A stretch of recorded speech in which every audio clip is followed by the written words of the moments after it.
Warning, this is not a drill. This episode will induce high levels of greenhouse envy.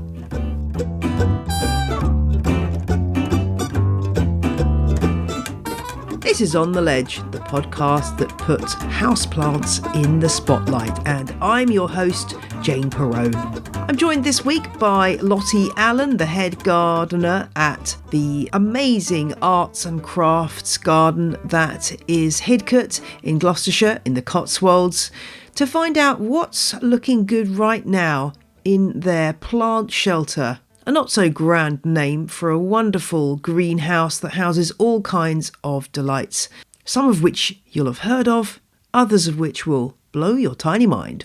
And we'll update on the On the Ledge sowalong, and I'm answering a question, appropriately enough, in the run-up to Valentine's Day, about the string of hearts. Quick reminder, there's no show next week, but I am going to be guesting in another couple of podcasts. So do keep an eye on my social media. I'll be putting those out on Twitter, Facebook and Instagram as they are launched. So if you're missing my voice next week, you can still hear it. And I'm also going to be joining in with the Houseplant Zoom series for terrain in the US on February the 25th at 4 p.m. Eastern Standard Time. You can hear me talking with Melissa Lowry, who's a buyer and enthusiastic plant parent, and we're going to be talking about the trends coming up for the houseplant world this year and answering your questions. There's a $10 suggested donation to a local organisation that's a non-profit helping urban farmers. So check out the show notes for details of that Zoom. You can join me at 4 p.m. on the 25th of February for a really interesting chat about the future of houseplants. Thanks to those of you who've left reviews recently. Kat MMJ from the US, Majoylin from the US, who thinks that my sound effect of water pouring onto a plant is actually me pouring a cup of tea. Well, that's a really interesting idea. I'm going to have to record myself pouring a cup of tea, and then you can compare the two sounds and see how they are different. I probably wouldn't, well, I'll do that. I'll do that for the next episode. You can see how it sounds. And also, thanks to H. Refner from the US for your review. Apparently I'm both sensible and fun. That pretty much is what was always written on my school report. And thank you to one of my Patreon subscribers, Lisa, who sent me a lovely thank you note about the show. And Lisa wrote, "I'm more than happy to spend the equivalent of a cup of coffee each month on something that's presented by such a consummate professional in a fun and friendly way. You make some cold and dark days and nights in Sweden all the more bearable." Thank you, Lisa. That's a lovely message. And if you want to get in on the Patreon action, then you can check out my show notes for details of how to do that. For as little as $1 or £1 a month, you can help to support the show. And that's exactly what Maria did. Maria became a crazy plant person, while Lisa and Gwyn have both become legends this week. So welcome to you three lovely people. And as I say, if you can't donate, then leave a review, tell a friend, shout from the rooftops, or you could buy some of my merch. You can find On the Ledge t-shirts, my lovely legendary poster, mouse mats and more all over my shop, which you'll find at janeperrone.com. There's a link in the top right hand corner. Just click there and it'll take you through to all the lovely merch.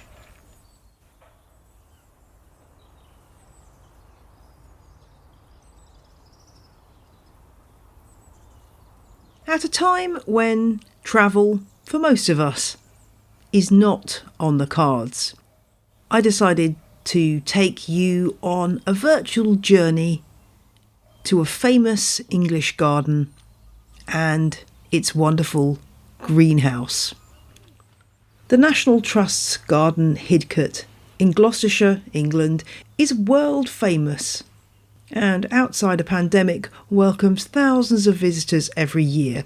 It was designed by an American plant hunter in the early 1900s and he packed it full of plants that he found on his travels around the world. As this here podcast is focused on indoor plants, I wanted to ask head gardener Lottie Allen about Hidcote's plant shelter, the glorious structure where so many of the garden's more tender plants are grown. I'd urge you to take a look at the show notes as you listen for pictures of the plant shelter and many of the plants we talk about. Lottie used to be a head gardener at another National Trust garden, St Michael's Mount, and I should just explain what that garden is like, because it may not be something you've come across. St Michael's Mount in Cornwall in the UK is a tidal island. It's a garden on a near vertical slope on a very steep mound with a medieval church and castle at the top, and it's home to some incredible plants, including lots of succulents. So with that context in mind, let's begin my chat to Lottie Allen and find out about all the lush delights of Hidcote's plant shelter, plus some top tips on keeping succulents happy over winter. My name is Lottie Allen. I'm head gardener here at Hidcote and have been here for just over 18 months. I've worked for the National Trust for nearly 20 years and have seen a variety of different gardens. Hidcote really embodies all of those different gardens that I've worked in. Wow, Hidcote, I haven't been, I'm ashamed to say, and I'm sure many of my listeners have heard of Hidcote, but lots of them are not in the UK. So can you just fill us in on what kind of garden Hidcote is, where it is, and what it's like? It's a garden that's sort of in the middle of the Cotswolds, which has benefits and drawbacks. It's in a pretty chilly, cold, top of a hill situation. But having said that, it has a lot of benefits, and we have some amazing microclimates within the garden, which I think is what the creator of Hidcote was really quite well persuaded with this garden. Lawrence Johnson, along with his mother, bought Hidcote in 1907. It was very much an 18th century kind of farmhouse with a garden, but nothing not very exciting, just a piece of land really. And from then on, Lawrence Johnson developed the garden and created a series of garden rooms that extend in all directions really from the house. And the house is not particularly spectacular, but sits amazingly well in its setting. Lawrence Johnson was a naturalised Englishman. Both his parents came from America. He came over to England in 1893 with his mother, and from there learnt more and more about England and where he chose to finally live and settle. And Hidcote was a huge part of that. So the rooms go from very small, intimate spaces that have got hedging on all sides to large areas like the theatre lawn, which is one large, big open space that is also bounded by yew hedging, but in a much larger concept. And the idea of the garden is very much as much rooms that you can look into and views into the garden, as well as taking some of the wider setting and using some of the fields beyond the garden. Sounds glorious. We're here though to talk about the plant shelter, which is the domain where I'm sure many of my listeners would be heading first as enthusiasts of plants behind glass.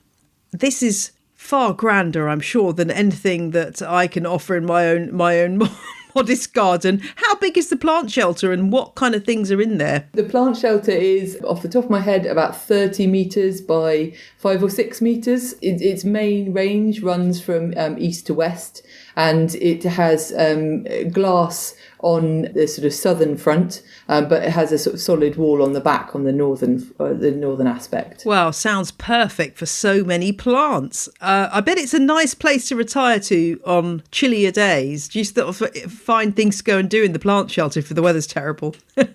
It's definitely one that you don't need to draw straws on when the opportunity presents itself. It's a lovely space, nicely protected, but it's got a particularly interesting sort of structure in itself, in that it was designed, I imagine, by Johnson himself he had studied architecture in America before he came here, and the south front that is glazed actually can be removed, and so it becomes, as I was talking about the garden rooms, it becomes another room in the garden during the summertime because it has that kind of open aspect, which we then plant very much along the front, and we can bring pots right to the front of it so that they're cascading out into the garden. Sounds gorgeous. And is everything in pots or in bed? Is there beds in there as well? Yeah, there are some beds, although I think the foundations obviously to some extent contain those beds, but there's also a lot of pots, which obviously helps us with displays in terms of being able to move things around as things sort of are flowering or looking their best. And what's looking good right now? We're now recording in the start of February. Yeah, there's not a huge amount. We have done some work in there recently, but one thing that is absolutely incredibly striking at the moment is the Hardenbergia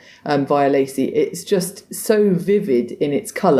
It's got those sort of pendant racemes of these purple flowers just all over it at the moment. They're looking spectacular. Is that a big plant in a bed, or? It's been trained up one of the pillars. So once we get to the summertime and the glazed fronts come off, it sort of does a bit of both. And it's sort of this evergreen climber that's twining its way up the pillar. And we did do quite a hard cut on it last year. So it's still sort of making its way back up the pillar, if you like, but still looking stunning and as I say, flowering really well. Is that one of the challenges of an environment, a protected environment like that? I'm thinking back to my RHS level 2 here of protected environments, of the challenge of a protected environment that, you know, things grow so well that you do need to hack them back a bit occasionally and get things back under control because you've got a limited space. You've got a roof on there that's not movable. And even though you can take the front off in the summer, there's only so much space. Yes, a number of climbers make their way to the top and sort of seem to feel like they'd be better outside, but I don't think they then would think that when they get to the cold weather in the winter. But things like the jasmine, which has that incredible heady scent in the middle of summer, is amazing, but was a real tyrant this year because it had gone way up over the top of the sort of pillars, and then it just created this mass, which we then found a pigeon nesting in and various things. So we do try and keep things a little bit more in control, and we run that balance all the time. Johnson was an incredible plants person, and he would have wanted to have filled it with every innumerable varieties of plants, and we want to do the same, but you also want to be able to look after them well and encourage them to grow in the way that we can look after them, so that they're not making that sort of plant health problem, they're not sort of harbouring disease or bugs or anything like that. I mean, that must be an issue with pests. Is it just a sort of a question of vigilance, or do you do any preemptive pest control? We do a bit of preemptive, so we use the SB plant invigorator over the winter time, and then once we get to a point where biocontrols can work, so we use things like parasitic wasps, we can introduce those in. But obviously by the time the summer comes, it's not just windows that are open, sort of whole fronts are, so how well we keep them remains to be seen. We also encourage create the habitats for ladybirds to hibernate and things like that, so they're ready to come out in the summertime and help us sort of keep those bugs down. Yeah, it is a real issue when you're in that enclosed environment. And I guess in the summer, you've got the benefit, as you say, of things popping in to help you out. It must be a lovely and cosy place to be in the winter. What temperature is it heated to, and how is it heated? That's a really interesting question. So up until last winter, into the spring, we were heating it. We were heating it with oil, and we were using an awful lot of oil. So this year, as part of our kind of reduction in the use of carbon, or the use of production of carbon, we've actually stopped heating it, which will have a significant change, hopefully not too detrimental. I think it will help us with the pests and diseases, because we've already noticed that things have at least become more dormant, even if they haven't disappeared completely. But obviously it does mean that there are certain things that we won't be able to grow in the beds. It doesn't necessarily mean we won't be able to grow them in pots and then keep them in what we are still heating, the glass house. So we would be able to keep them there and then bring them and display them in the plant shelter. So we've gone from a situation where we were heating it roughly about 7 degrees above whatever outside temperature is. It's a significant difference, and I know that there will be some casualties, unfortunately, but we have taken propagation material of the things that we know we want to sort of sustain. Yeah, I mean, I know from years ago living in a house with oil-powered central heating. It's expensive, and also from an environmental point of view, obviously, that's a brave decision that you've made, and a good one. As you say, I'm presumably that wall at the back is holding on to some heat on sunny days, which is helping with the temperature as well. I think so. Yeah, I think there is something in that. It's not, it's not the sort of, it's not outside. There's some sort of protection there. Interestingly, I don't actually know what the wall is made from. It's sort of timber clad on the back, but I was reading recently that Johnson's design was actually sort of timber enclosed with sort of 3 inches of sawdust. So again, I don't know whether I don't suspect that's what this is now, but that would have been a way of kind of insulating the building as well. And, the long-term plan is that once we can sort of find a way of actually heating that without using oil or any sort of other types of those sort of materials, then we will get back to heating it, because Johnson was all about growing things in the right place at the right time. So actually, if we can create those conditions, that's what we would want to do. He was very keen on growing them under the conditions that suit it best. Yeah, I think that's a wise thing, and I always say that to people with houseplants. If you've got a really, really dark north-facing home, then if you want to grow cacti and succulents, you're going to have to put some work in and invest in some grow lights. You can't, the sun is where it is, and therefore you've got to compensate. But why not try growing a lot of the wonderful things that will grow in north-facing windowsills? It kind of makes sense, rather than fighting against the climate and the conditions that you've got. Yes, definitely. He says, his quote is, choose always the best variety or the best strain. Do not be content with the second or third best, and grow it under the conditions that suit it best. And I think that sort of perfectly sums that up. And tell me a bit more about some of the plants you've got growing in the plant shelter. Are there any things that are your particular favourites? Yeah, there are. There are some wonderful things. I think from the gardens that I've worked in previously, so I was at Colton Fishacre down in South Devon, and more recently I was on St Michael's Mount down in West Cornwall, and that's kind of picked up my love of these sort of more protected plants, particularly succulents, but also things like the Jovelana violacea, which is one that we know Lawrence Johnson brought to the garden as well, and that's such a wonderful little subshrub.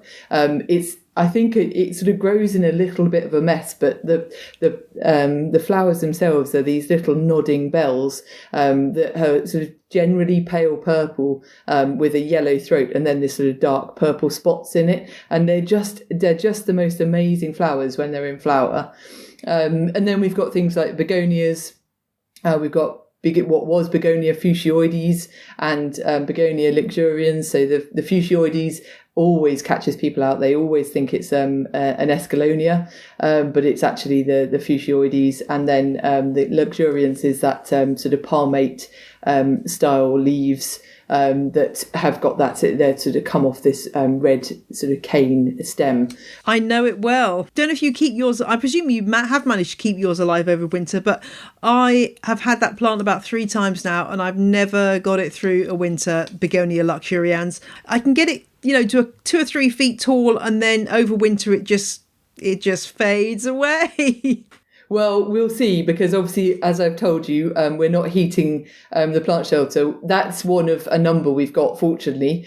We use them also in the red borders out in the main garden. But this particular one, actually looking at it, looks like it's very healthy. Whereas, interestingly, the Begonia Fuscioides looks like we're going to certainly have to prune it hard back to let it come again, if not replace the plant. But it'll be interesting to see with the temperatures this year. They're a bit lower than they were last year, so and that with combined with the fact that we're not heating it may see a different side to that. But those are the sort of kind of more permanent features. We've also got things like the Rolldana Petasites. So it's a really sort of velvety, huge leaves of a kind of evergreen shrub, which again, I grew on the mount outside. We were lucky enough that the climate was just about tolerated. Whereas here, it's on they're huge leaves, and it's really loving being just in there and a bit more protected. But we've also got a huge range of succulents, everything from the sort of agaves, which tend to go out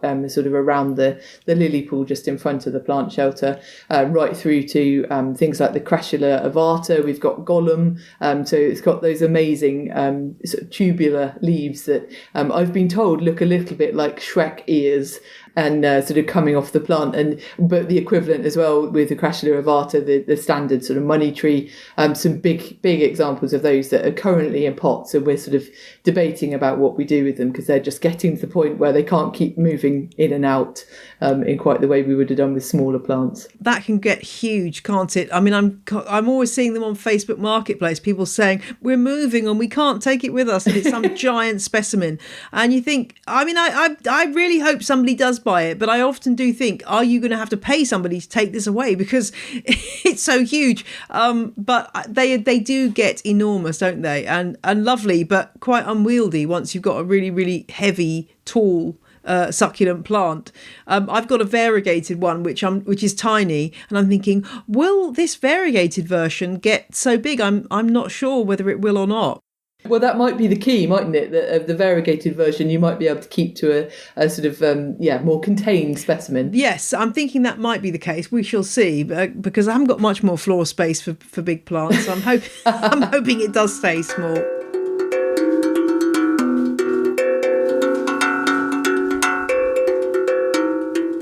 More from Lottie and the Hidcote plant shelter shortly, but now it's time for Question of the Week, and it concerns Ceropegia linearis subspecies woodii.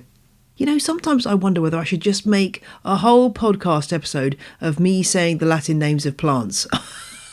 I don't know. Would that be a good thing to go to sleep to? I've been listening to some deliberately sleep-inducing podcasts, as opposed to my own podcast, which may induce sleep for other reasons. And I was just thinking, could you have just a show of me reading out Latin names? I don't know. Let me know what you think. Anyway, back to the question, which came from Stephanie. Stephanie recently got an 8-inch full pot of string of hearts, as that Ceropegia is commonly known, and it sounds like it's arrived in a bit of a tangle, and Stephanie wants to know whether to untangle it a bit to see if it will trail down more, or leave it super tangled and full on top and just let it grow as it wants.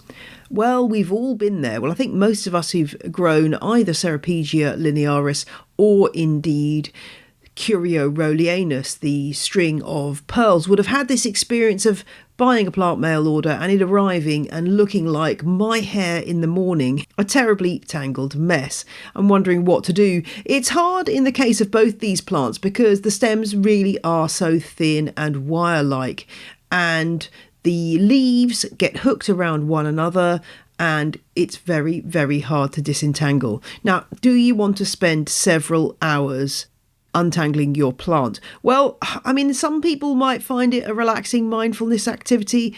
Others of you would find it pure torture. It really depends on you and your personality and how much time you have to hand. Personally, I'd rather chew my own leg off, as we say here. So I tend to take the approach of trying to do a little bit of teasing out of any stems that can easily be disentangled, and then a bit of brutal chopping of anything that's in a real knot and using that to propagate. Then that can be given to somebody else or added back into the top of the pot, and then just letting the plant grow. It's worth bearing in mind that string of hearts, this subspecies of Ceropegia linearis, in its native climes would probably be growing not in a delightfully straight, trailing manner. It would probably be dragging itself all over the place and in a real scramble. And we kind of know that from just looking at the plant, because we can see those tiny pea-sized round aerial tubers that tend to grow along the length of the stem. here and there, and they are designed to root into the ground. So of course the plant's scrambling over the ground, and where it finds a little pocket of soil, it may well put out one of those tubers, which will then be able to grow across the ground, so that if the plant gets attacked by a pest or is it damaged in some way, it's got various growth points that continue to support it. So it's a clever tactic on the part of the plant. But all this is telling us that in nature, it's not in a beautiful straight line like you see on Instagram. One option that you can do with string of hearts, I've never seen this done with Curio Rolianus, the string of pearls actually, but maybe it's possible. But certainly with string of hearts, what you can do is train it round a hoop or some kind of wire trellis setup, and that does look rather nice that way.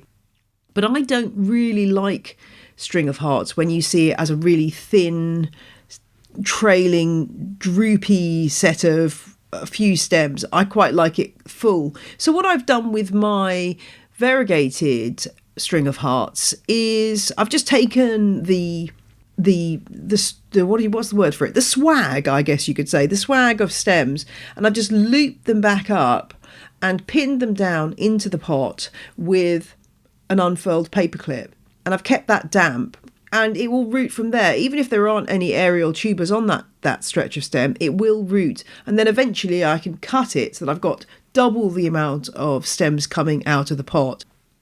So yeah, there's different ways of handling this plant, and I think if you're happy with it as it is, Stephanie, I would just leave it as it is, let it grow. It will start to trail because there's not an expansive soil around it to grow in, so it's going to start trailing, and if you leave it like that, you will have that full top. If you're the kind of person that that has issues with tangle, I know some people do have issues with seeing tangled things. I'm just thinking of my husband here because he gets very confused by my ability to tangle headphones. So headphone cables, my headphone cables are always, they look like a bowl of spaghetti because they're always tangled, and he's just mystified by A, how I managed to get them in that state, and B, why I don't untangle them until they're so bad that literally it's about 2 inches long, and then I might untangle it. So it depends. What I'm trying to say is it depends on your mental outlook on life whether tangled stems are going to be a problem for you or not, and I think that's absolutely fine either way. The plant will be fine either way, and don't stress, basically. I do like the plant to be quite full, and I think the benefit of having a more full plant is that if you have one very, very long stem, it puts a lot of pressure on that one particular stem. Whereas if you have lots of shorter stems coming over the top of the pot, it kind of equals things out and means that your plant's less likely to kind of topple over or have problems because it's got this tremendous weight of one single stem. I hope that's helpful, Stephanie. String of hearts is such a wonderful plant, and so many of us grow it now, and there are many, many useful pieces of advice out there on growing this plant. If you do want to make it look fuller, there are many ways of doing it, many ways of propagating this plant, from growing from seed to the thing I've described with pinning the stems back into the pot. You can also try the butterfly method of propagation, where you take individual leaf nodes and pin those down in a pot. That can be with a bit of stem attached either side and 2 leaves. That can be really good. I don't have the time to maintain that kind of thing right now, so I haven't bothered with that. But my loop it back in the pot technique takes about 5 seconds, which is about all I have to sort them out at the moment. So that works for me. So give it a whirl, see what you can do. That's the great thing about this kind of trailing plant. It is so incredibly flexible, and you can experiment with it in lots of different ways. So I hope that helps, Stephanie. And if you've got a question for On The Ledge, do drop me a line, ontheledgepodcast@gmail.com. And a shout out now if you are in the Cambridge area of the UK. I've been contacted by somebody whose wife is a paramedic in Cambridge, and they're looking for houseplant cuttings to grow on to cheer up the paramedics in their office or restroom. So if you are in the Cambridge area and you have some cuttings to spare, then contact @RobSalmonPhoto on Instagram. to arrange your donation. I'll put a link to Rob Salmon's Instagram profile in the show notes. So please, if you can, if you're in the Cambridge area and you have some plants spare, please do offer that up for the paramedics of Cambridgeshire, because I bet they need it right now. Something green to look at could be a great comfort at what must be a horrendous time. Let's head back to my chat with Lottie Allen, and I want to pick her brains about succulent care in winter.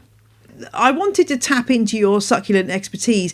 Can you just tell us, I mean, St Michael's Mount, another garden I've not been to, but it's an amazing garden, really, with the climate is mild enough that you've got some lovely outdoor succulents, and that presumably enhanced your love of succulents. Can you give us some tips on succulent care over the winter? This is when it all goes pear-shaped for some people and they find they really struggle. Are there any key things that we need to look out for?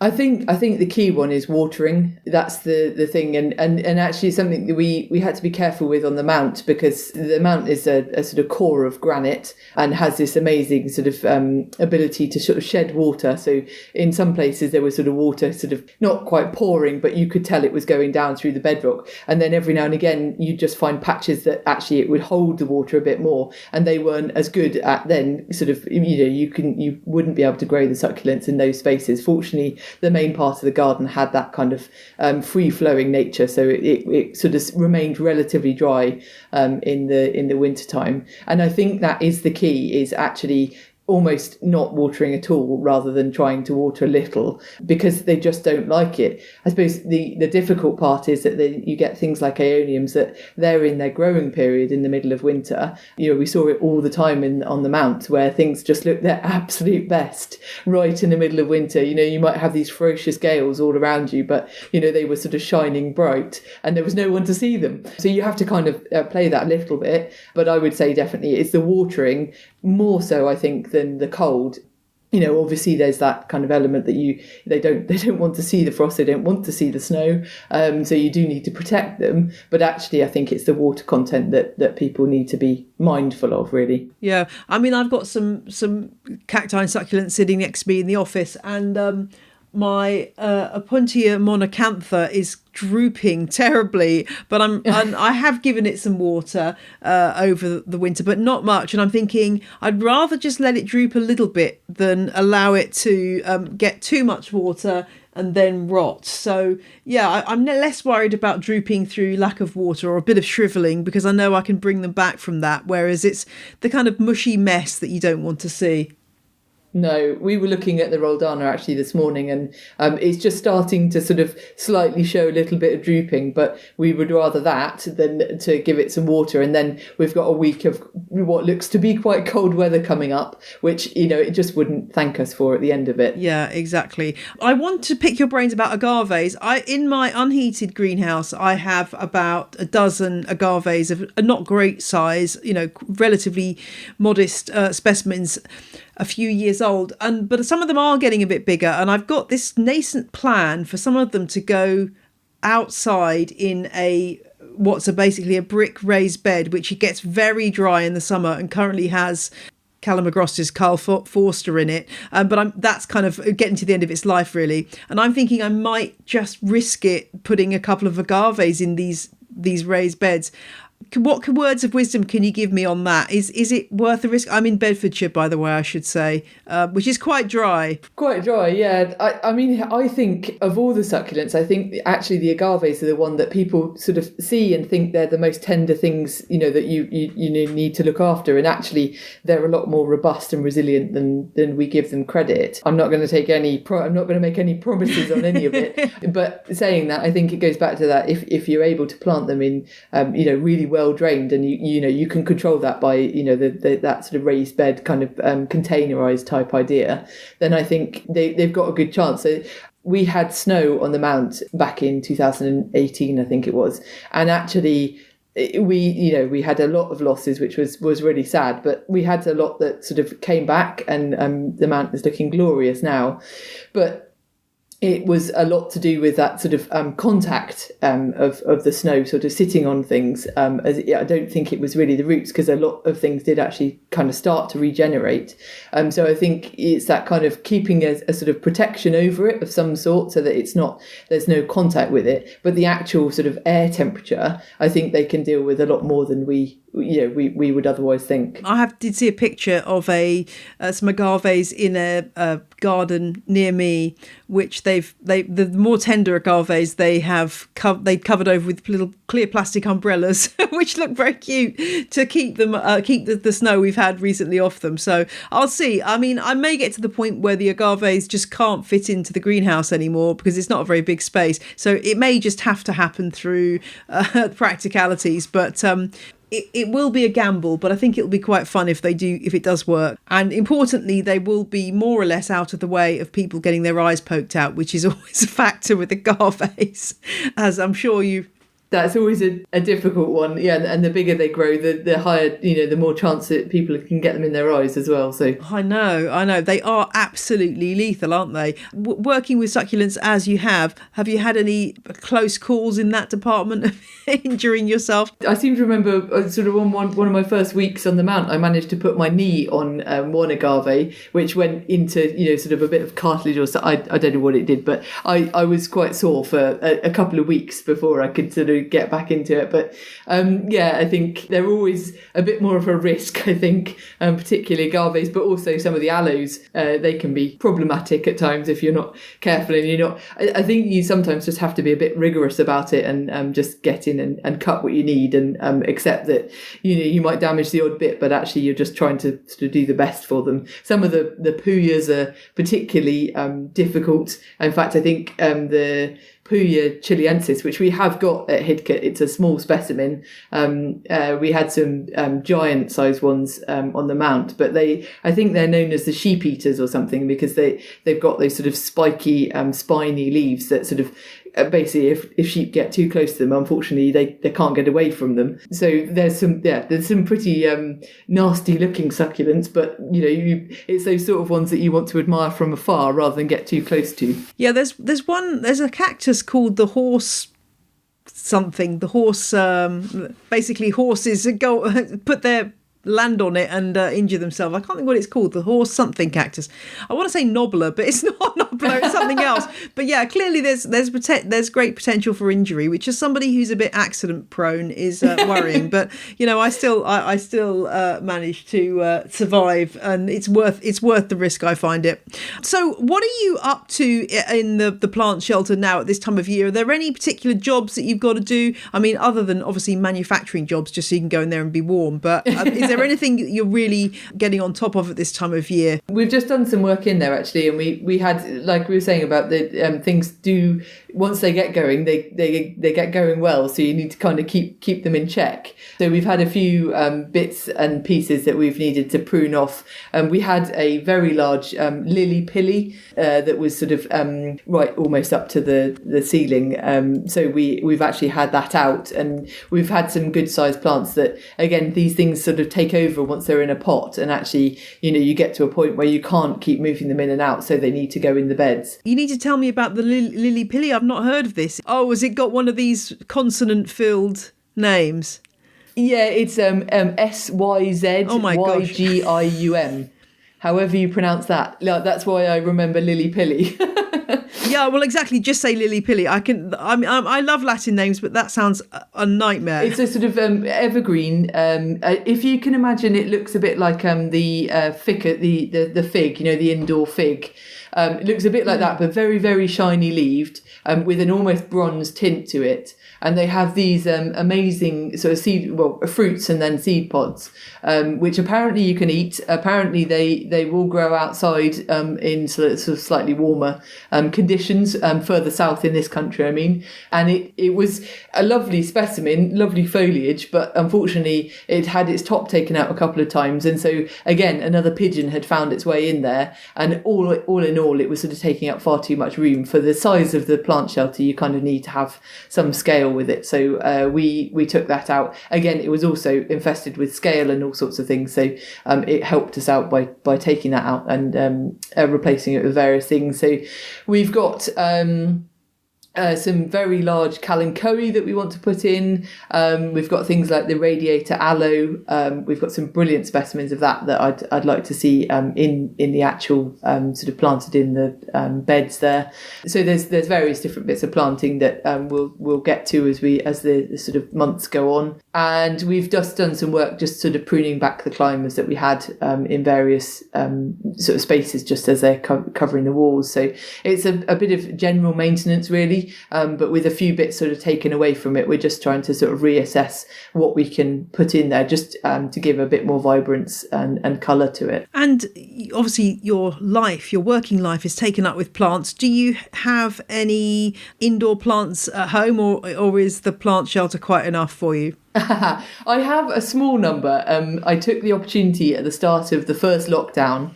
There was a small number of us working all the way through, but I was having to work from home from some of that. So I did take the opportunity of a few cuttings of various Aeoniums, various Echeveria and some sempervirums.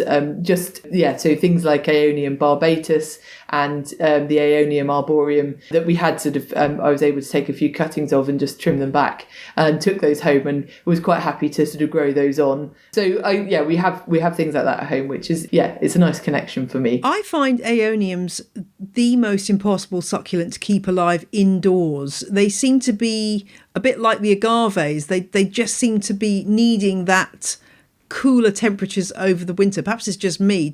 What do you have a cool place to keep them in your house where they are happy? Yeah, we've got a unheated conservatory, so that seems to be the place that they are most happy. I mean, I wouldn't say they're in any way the same that we were growing on the mount, and even in the plant shelter here, there's one particular huge arboreum that's really doing well and is actually just about to flower. It's a sort of really mature specimen, so it's throwing out flower heads, which is always quite unusual for Aeoniums for people to see. I don't think the concept of them flowering often sort of people miss, but there'll be lovely sort of yellow sort of towers of flowers.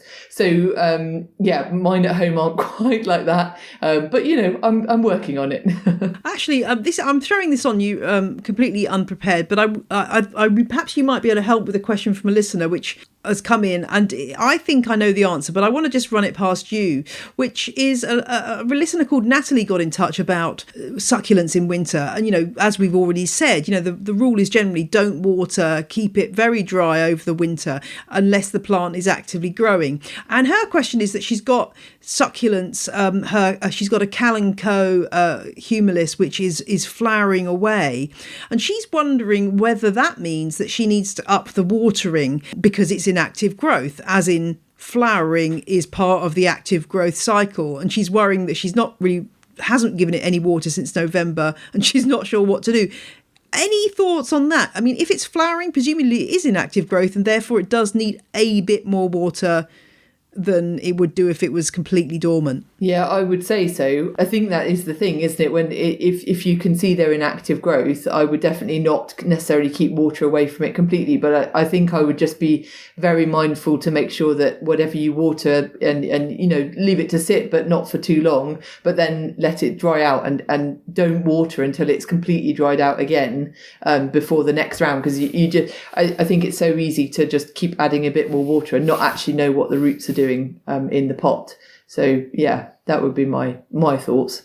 And what do you do about feeding succulents? They don't need a lot of feed, do they? But do you have a particular regime in the plant shelter for feeding the succulents?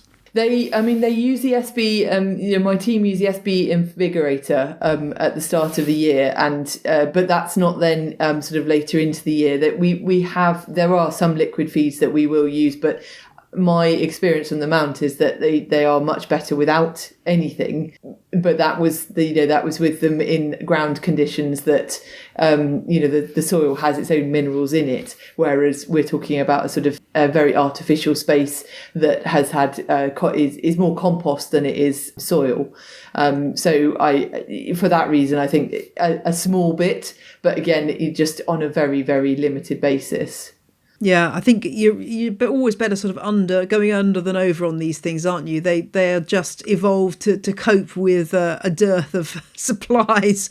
They're not designed to cope with too much water or too much food. It just it doesn't suit them, does it? No. But yeah, that's a useful thing, because I know with my succulent collection, I've got things that are flowering now, and I'm kind of like, oh gosh, that's completely dry. Should I be? So I've had a similar sort of worry. But I guess, as you say, if they're flowering, presumably that means they're fairly happy and life is going okay. So don't drown them in water. Yeah, I mean, we've got things like the Christmas cacti. We've got a splendid version in the glass house at the moment, and it's flowering its socks off. And I wouldn't necessarily not water it. I think I'd just be very careful about how much it had at any one time. Well, thank you so much for joining me today, Lottie. It's been really fantastic to hear all about the plant shelter, and I will make an appointment in my diary to come and visit you once conditions allow, because yes. It's a great gap in my horticultural education not having been to Hidcote. But thank you so much for joining me, and enjoy your hanging out. I'm sure you're working very hard. You're not hanging out. You're working non-stop, but enjoy the delights of a winter glass house, because it is a wonderful thing. Thank you, Jane. Thank you to Lottie Allen there, a wonderful guest, and you can find out more about Lottie and about Hidcote and the plants we mention in the show notes at janeperrone.com. And before we go, let's have a quick roundup on what's been going on with the On the Ledge Sowalong. I asked for recommendations from US listeners of places to get Monstera deliciosa seeds, and you didn't disappoint. Several of you suggested Plant Flicks on Etsy and Sowing Hope, and I'll put links to both of those into the show notes, and I'm going to add them on to my US seed buying list as well, and you'll find that and the UK version in the show notes too.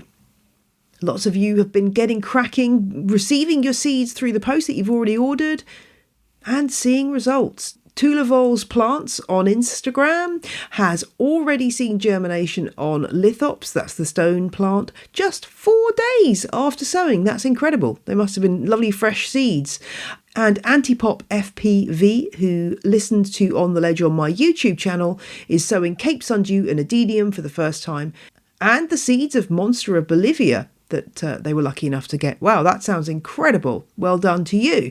And Catherine on Instagram has sown Wintertime, Wild Thyme and Purple Artichokes. Do love an artichoke. And Amanda has been being very careful with her Gesneriad seed. She wrote, "Don't sneeze while sowing Gesneriad seed." So right, because it is dust-like. If you do have very fine seed, one thing you can do is mix it with some dry, fine silver sand, as it's known, and then that makes it much easier to sow evenly.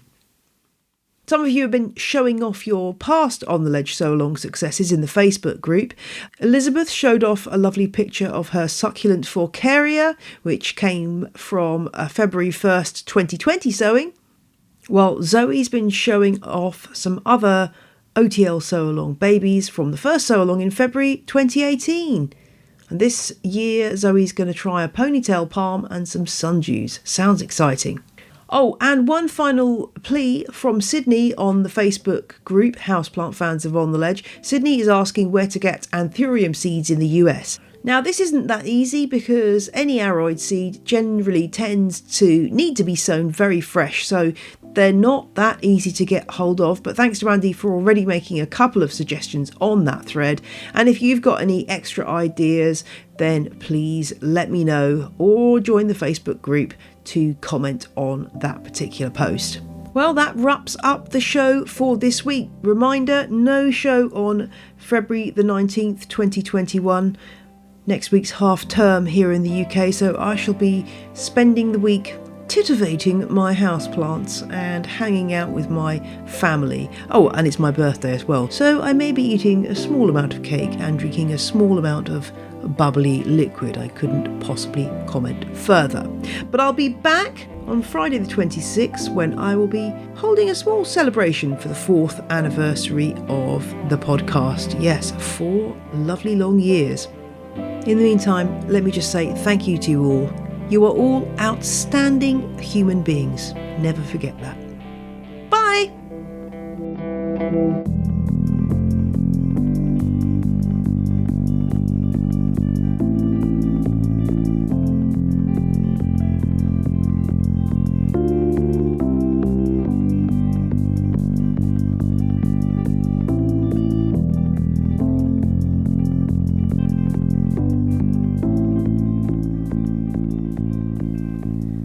The music you heard in this episode was Roll Jordan Roll by the Joy Drops, An Instrument, The Boy Called Happy Day Gakana by Samuel Corwin, and Friends by Jazar.